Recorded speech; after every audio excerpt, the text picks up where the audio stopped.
Welcome to Tips Training and Certification Online Training Program. Now we will learn FMEA, that is Failure Mode Effective Analysis under Six Sigma Green Belt Training. What are the objectives of this FMEA? It provides insight to use the FMEA, identification of risk sources, define the different types of FMEAs, to learn the steps in developing a FMEA, create an FMEA. The definition of FMEA. FMEA, that is Failure Mode Effective Analysis, is a structured approach to identify the ways in which the product or process can fail. It estimates the risk associated with the specific causes. It prioritizes the actions that should be taken to reduce the risk. It evaluates the design validation plan or the current control plan. It helps in elimination or reducing the risk of failure. Where do risks come from?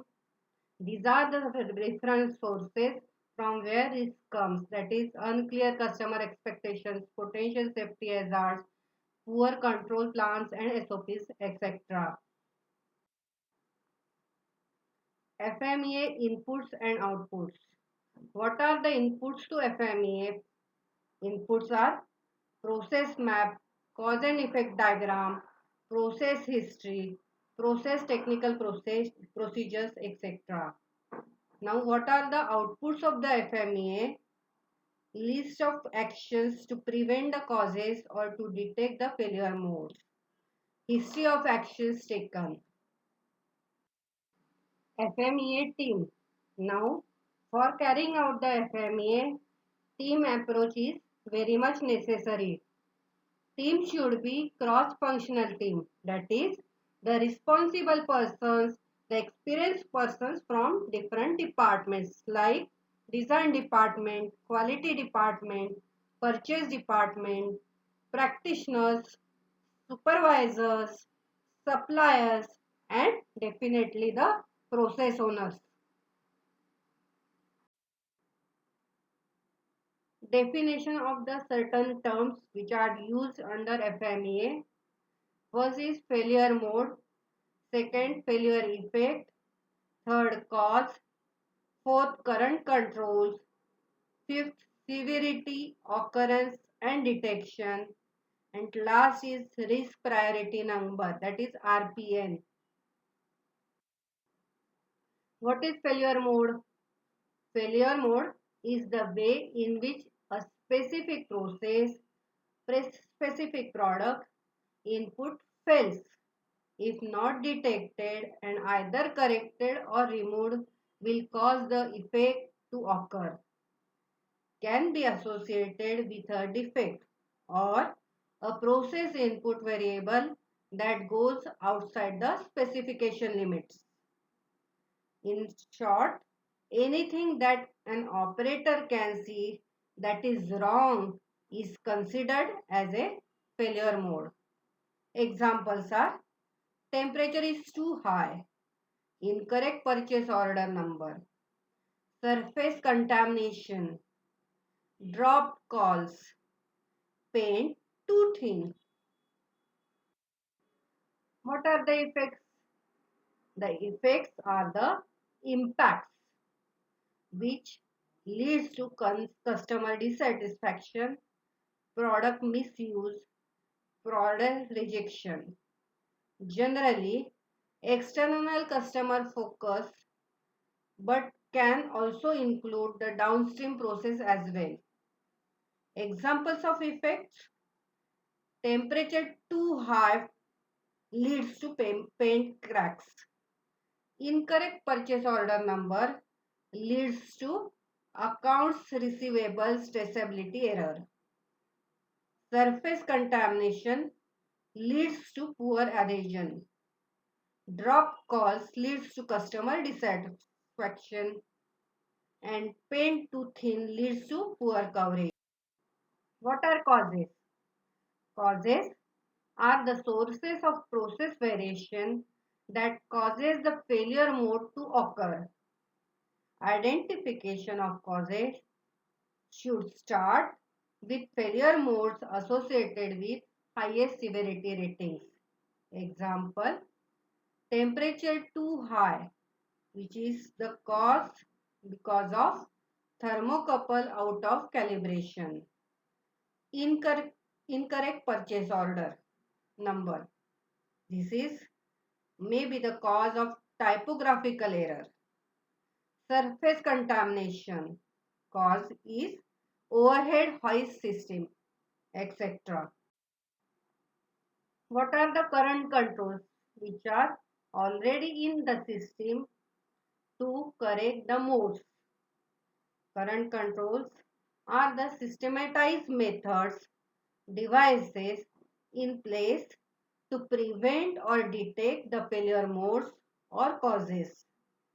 Prevention consists of mistake proofing, that is Pokayoke, automated controls and setup verifications.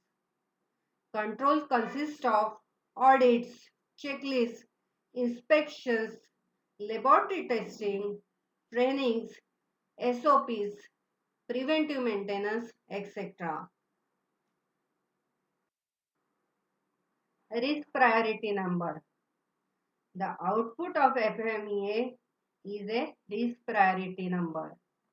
Risk priority number is calculated number based on the information provided regarding the potential failure modes, the effect, and the current ability of the process to detect the failures before reaching the customer. It is calculated as a product of three quantitative ratings, namely severity, occurrence, and detection. So, RPN is equal to severity, that is effect, multiply by occurrence, that is causes, multiply by detection, that is the controls.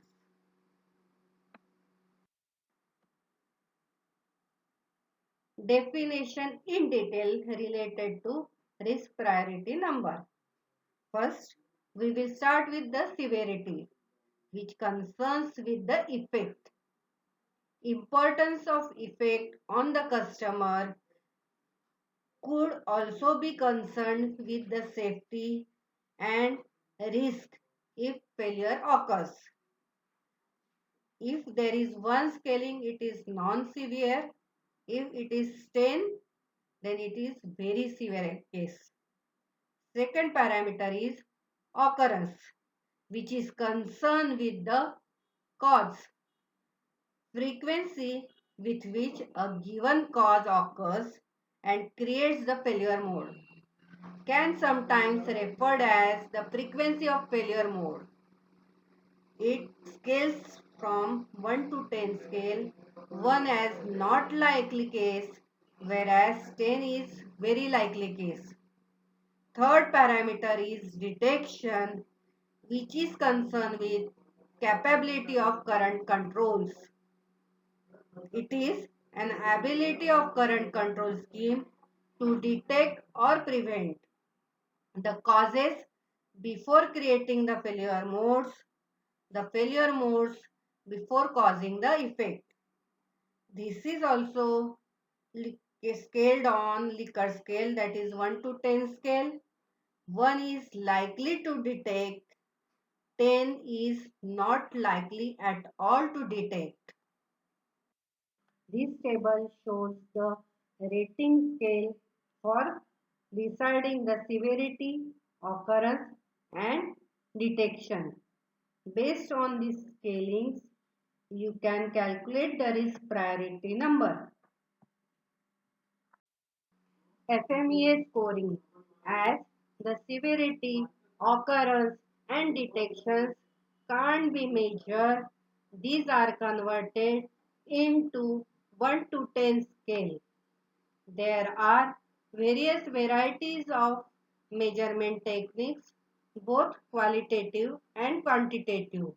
Here, for calculating FMEA, we use 1 to 5 or 1 to 10 scale.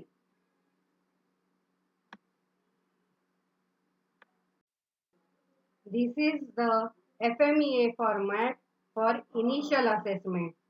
In present case, what is the situation in the process or product is analyzed using the severity, occurrence and detection. RPN number is calculated. Based on this RPN number, actions are recommended.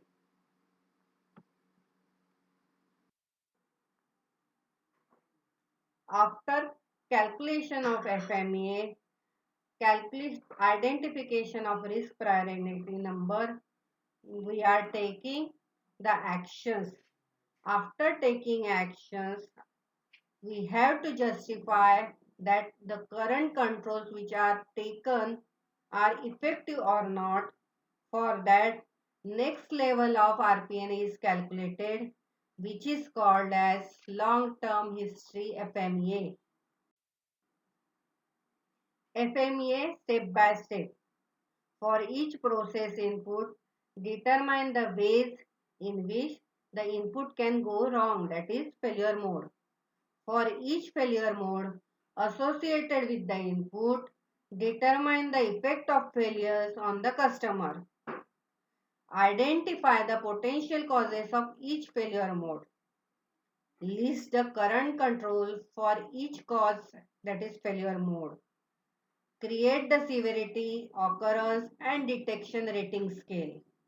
Assign severity, occurrence and detection rating to each cause. Calculate the risk priority number for each cause. Determine recommended action to reduce high RPN number.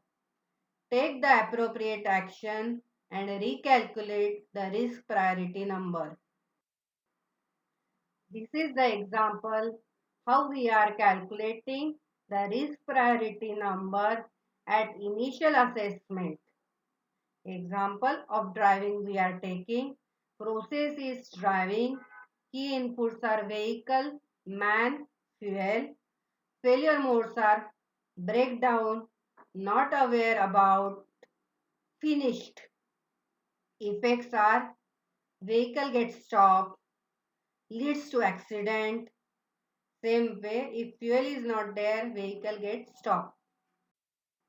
Second, for each failure mode associated with input, determination of the effects, which we have already seen. Third, identify the potential causes of each failure. The causes related to the failure modes are improper maintenance, newly joined or incompetent man or operator, not aware about or how much distance to be covered is the cause of failure, indicator not working. Fourth, list the current controls for each cause. These are the current controls which are in existence for these failure modes. Create the severity, occurrence and detection rating.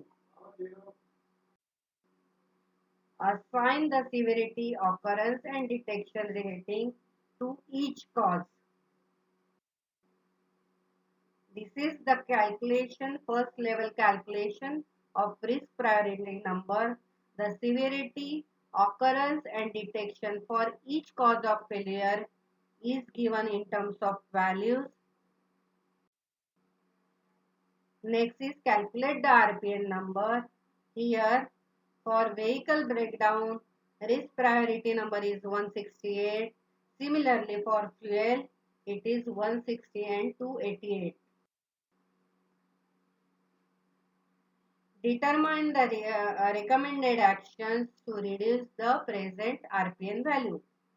Here, the recommended actions are preventive maintenance, training, that is on-job training, distance communication to the operator, replacement of indicators are some of the examples. Now, take the appropriate actions which we have decided and recalculate the RPN. Now, in this example, we can see that RPN is reduced to 12 12, 1 and 2. What it means? Our assessment is correct, our recommended actions are correct and which are effective for reducing the impact of failure modes. This is another example of FMEA given. Thank you.